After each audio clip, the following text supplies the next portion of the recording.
Our story starts with a 16-year-old boy named Pisin Patel, who grew up in the south of India in a small city named Pondicherry.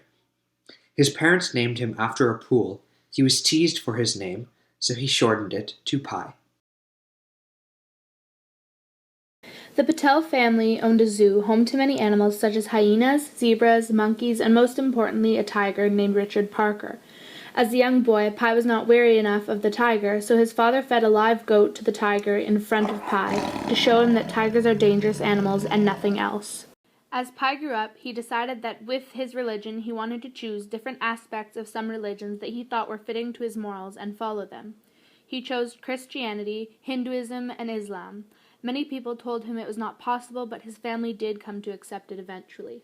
In 1997, due to the political strife in India at the time, Pi's parents decided to move to Canada on a ship named the Tsim Tsum, a cargo ship on which they had themselves a small crew and many cages with their animals from the zoo. Along their travels, they encountered a large storm and the ship began to sink.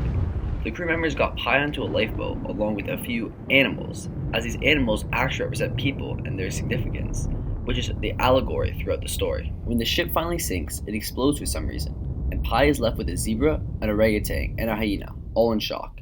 The storm subsides, and soon the hyena kills the zebra and orangutan, and then Richard Parker is revealed to also be on the boat by coming out and killing the hyena.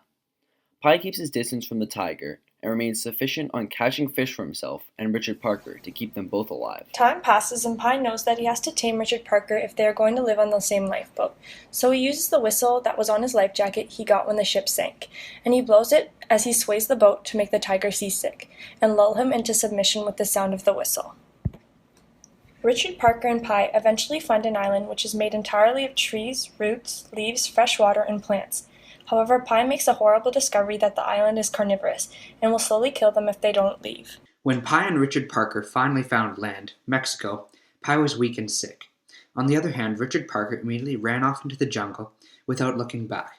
This symbolized Pi's savage counterpart, leaving as he was brought back to civilization. Later, two officials from the Japanese Ministry of Transport came to interview Pi.